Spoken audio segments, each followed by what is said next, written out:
ان الحمدللہ والصلاۃ والسلام علی رسول اللہ اما بعد۔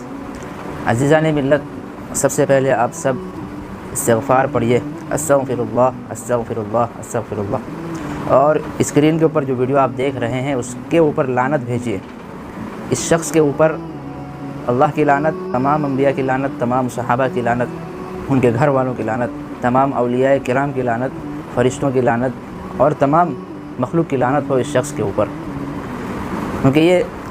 کس جگہ سے تعلق رکھتا ہے اور کہاں کا ہے اس بارے میں مجھے علم نہیں ہے۔ بہرحال یہ جو کام کر رہا ہے اور اس کی جو حرکت ہے، قرآن کریم کو کس طرح سے یہ روند رہا ہے اور اپنے جوتے تلے اس کو رکھ کر اس کے اوپر کھڑے ہو گیا، اپنے پیر کے نیچے اس نے معاذ اللہ قرآن کریم کو رکھ دیا اور کھول کر دکھا رہا ہے فخر سے کہ دیکھو کہ میں آج اس قابل بن چکا کہ اللہ کے کلام کو آج اپنے پیروں تلے رکھ سکتا ہوں۔ ایسے شخص کے لیے آپ یا تو بد دعا کیجیے یا ہدایت کی دعا کیجیے۔ بہرحال مجھے بتانا یہ ہے کہ یہ کوئی نئی بات نہیں ہے اور کوئی نیا کام نہیں ہے۔ یہ کفار جو سازش کر رہے ہیں قرآن کریم کو دنیا سے مٹانے کی، یہ ان کے بدن کے، ان کے جسم کے خون ختم ہو جائیں گے، ان کی جتنی طاقتیں ہیں ساری ختم ہو جائے گی، ان کی ساری نسلیں ختم ہو جائیں گی، ان کا پورا خاندان بھی اگر اس کام میں لگ جائے اور وہ اس کام کو اوڑھنا بچھونا بنا لیں اور اس کو بزنس بنا لیں تو خدا کی قسم یہ کبھی اس میں کامیاب نہیں ہو سکتے ہیں، کیونکہ یہ اللہ کا کلام ہے، یہ کوئی انسان کا کلام نہیں ہے، انسان کی لکھی ہوئی بات نہیں ہے، یہ ڈائریکٹ اللہ تعالیٰ نے اس کو آسمان سے نازل کیا ہے اپنے حبیب صلی اللہ علیہ وسلم کے اوپر۔ میں آپ کو ایک بات بتاتا چلوں کہ جب قرآن کریم اس زمانے میں اترتا تھا تو کفار تو ہر طرح کی تدبیریں کر کے پریشان ہو گئے تھے کہ قرآن کریم کو کس طرح سے مٹایا جائے، کس طرح سے اس کو بدنام کر دیا جائے، لیکن تھک ہار کر انہوں نے ایک نیا شوشہ چھوڑ دیا لوگوں کے درمیان کہ اب یہ تدبیریں اختیار کی جائیں۔ یہ پلان انہوں نے بنایا، پلان یہ بنایا کہ سورہ حامیم سجدہ کے اندر ایک آیت ہے وَقَالَ الَّذِينَ كَفَرُوا لَا تَسْمَعُوا لِهَذَا الْقُرْآنِ وَالْغَوْا فِيهِ لَعَلَّكُمْ تَغْلِبُونَ، کہ کافروں نے کہا کہ اس قرآن کو سننے مت دو، اور جب سنایا جائے تو اس میں شور و غل کرو تاکہ وہ کیا کہہ رہے ہیں سمجھ میں نہ آئے، ہو سکتا ہے تم کامیاب ہو جاؤ۔ اس آیت کی تفسیر کے اندر حضرت عبداللہ ابن عباس رضی اللہ تعالیٰ عنہما فرماتے ہیں کہ ابو جہل خبیث نے لوگوں کو آمادہ کیا اس بات کے اوپر کہ اللہ کے نبی صلی اللہ علیہ وسلم جب قرآن کریم لوگوں کو پڑھ کر سنائیں اور اس کے احکام لوگوں کو بتائیں اور تلاوت کریں لوگوں کے درمیان تو تم اس وقت شور مچانا، چیخو پکار کرنا، ہلہ کرنا، ہنگامہ مچا دینا ایک، تاکہ لوگوں کو پتہ ہی نہیں چلے کہ کیا پڑھا گیا اور کیا بتایا گیا، قرآن کی کون سی آیت پڑھی گئی اور اس میں کیا حکم دیا گیا، لوگوں کو پتہ نہ چلے۔ اس طرح سے تدبیریں انہوں نے اس وقت رچائی تھی۔ بعض لوگوں نے کہا کہ ہم سیٹیاں ماریں گے، تالیاں بجائیں گے تاکہ ان سب آواز سے قرآن کریم لوگوں کو صحیح سمجھ میں نہ آئے۔ یہ ساری تدبیریں انہوں نے اس وقت تھک ہارنے کے بعد اختیار کی تھیں۔ بہرحال اللہ نے کیا فرمایا فَلَنُذِيقَنَّ الَّذِينَ كَفَرُوا عَذَابًا شَدِيدًا، یقیناً ہم کافروں کو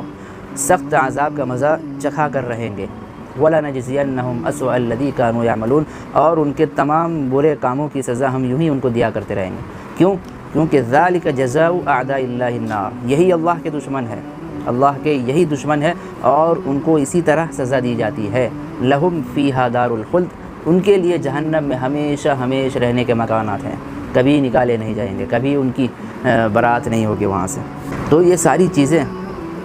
بہت زمانے سے، بہت صدیوں سے چلی آ رہی ہیں، یہ کوئی نیا کام نہیں ہے۔ بہرحال میں تو آگاہ کر رہا ہوں ایسے لوگوں کو کہ اپنا وقت برباد مت کرو اسلام مٹانے کے چکر میں،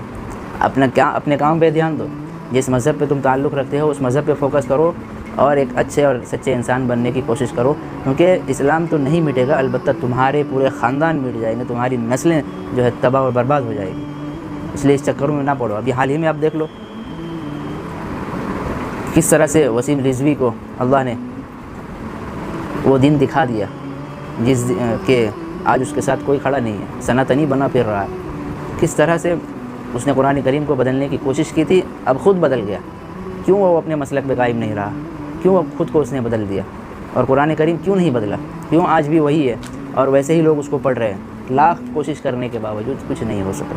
تو یہ ساری چیزیں میں آگاہ کرنے کے لیے بتا رہا ہوں کہ اپنا وقت برباد نہ کرو، چونکہ کفار کی پوری جو جماعت ہے ان کا اڑنا بچھونا یہ ہو، کام دھندہ ہو نہ ہو، گھر میں خرچہ پانی نکل رہا ہے نہیں نکل رہا ہے، کیا کھا رہے ہیں نہیں کھا رہے ہیں، حرام ہے حلال ہے، ان کو اس سے کوئی مطلب ہی نہیں، لے دے کے اسلام کے پیچھے پڑے ہو، کوئی مسئلہ نہیں، پڑے رہو، تم اپنے پورے خاندان کو لگا دو، پورے خاندان کو لگا دو اس کام میں، کام دھندہ چھوڑ دو، اپنے مذہب پہ چلنا بھی چھوڑ دو، اسی کے اوپر محنت کرو اس کو مٹانے کی، اور اب پھر رزلٹ دیکھو، نتیجہ دیکھو کیا نکلتا ہے، اپنے آپ کو تبدیل پاؤ گے، تم اپنے آپ کو تبدیل پاؤ گے۔ اگر تم قرآن کریم کو مان لو، تم نے جلا دیا اور پیروں تلے رون کر اس کی بے عزتی کر دی، یا تمام قرآن کو تم نے نعوذ باللہ سمندروں میں لے آ کے پھینک دیا، تو کیا قرآن کریم دنیا سے مٹ گیا؟ نہ، ایک آدمی کافی ہے قرآن کریم لکھنے کے لیے، ایک حافظ قرآن کافی ہے، وہ اسی وقت جگہ پہ کھڑے ہو کر قرآن کریم خود لکھ دے گا یا لکھوا دے گا، تو اس کے سینے سے تم کیسے نکالو گے؟ تو یہ ساری چیزیں دیکھ کر قدم اٹھانا، کیونکہ جتنے بھی مذہب دنیا کے اندر ہے، کسی مذہب کی کتاب کسی کو یاد نہیں ہے سوائے اسلام۔ ایک ایسا مذہب ہے جو قانون کی جو کتاب ہے اسلام کے اندر، کتاب اللہ اور احادیث جو ہے قرآن و سنت، یہ دو چیزیں ایسی ہیں جن کو لوگوں نے یاد کیا ہوا، اپنے سینے میں بیٹھایا ہوا ہے، تم مٹاتے جاؤ، ہم لکھواتے جائیں گے، ہم پرنٹ آؤٹ چھپاتے جائیں گے۔ تو ایسے لوگوں کو خوب زیادہ وائرل کیجیے، اور ایسے لوگوں کو پتہ کیجیے کہ یہ کہاں کے ہیں نہیں ہیں، اور ان کے اوپر کارروائی ہونی چاہیے، بالکل ہونی چاہیے۔ اللہ تعالی ہم سب کی حفاظت فرمائے۔